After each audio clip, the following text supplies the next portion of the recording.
Hello everybody, my name's Dave. Today we're going to talk about drive belts. Why there are various lengths of drive belt and what can I do if my drive belts are too hard to fit.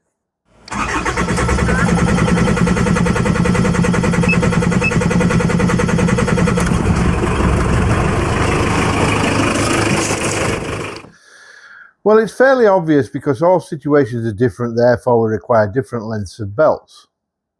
However, have you ever wanted to install a slightly longer belt because perhaps the pulleys require you to really struggle to get the belt over them even with the tensioner released? What types of belts are there? Well, there's the classic or the V-belt, usually used to drive alternators, water pumps, fans and aircon compressors, etc.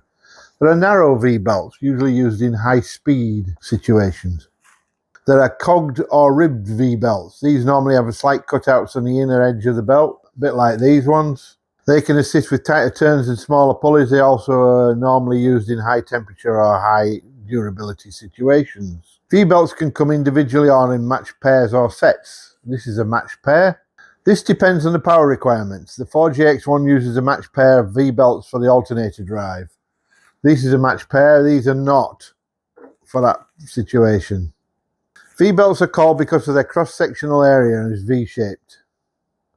Toothed or synchronous belts. This is a tooth belt. This is a drive belt for the engine.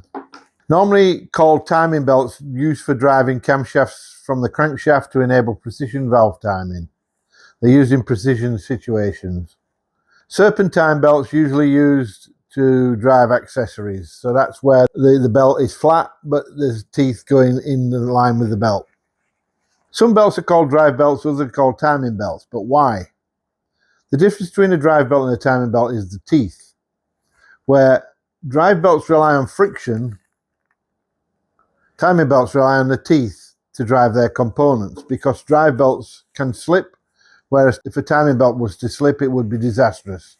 You'd end up with a screeching noise on a V-belt. We've all heard the screeching noise coming from V-belts when they're slipping. And if a timing belt slips, it jumps teeth and it'll cause you to bend a valve or hole a piston, etc. You don't want that to happen.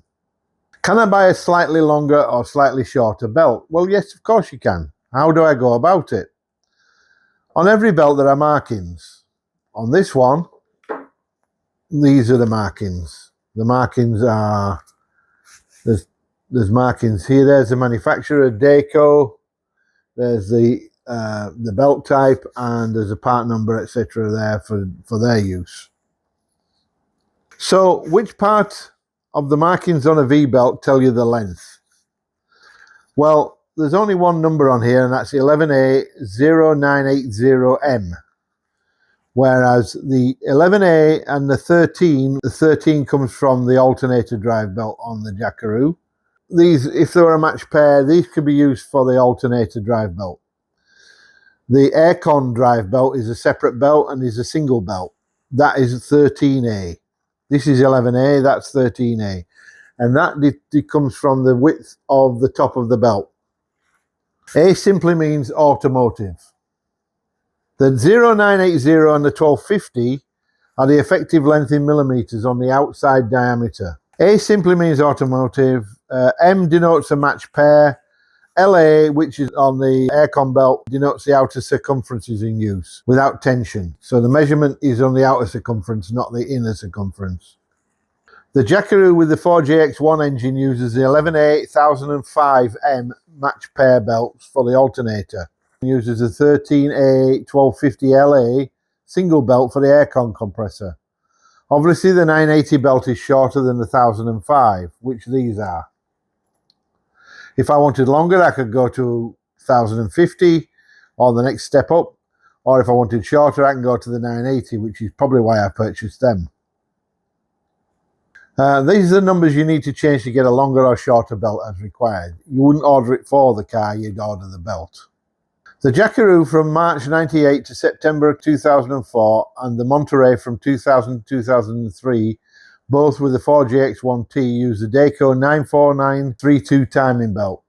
You should never use a belt without any markings on it. Now this belt is a used belt. I've taken this one off last time I changed it, but the one I put on has got markings on it.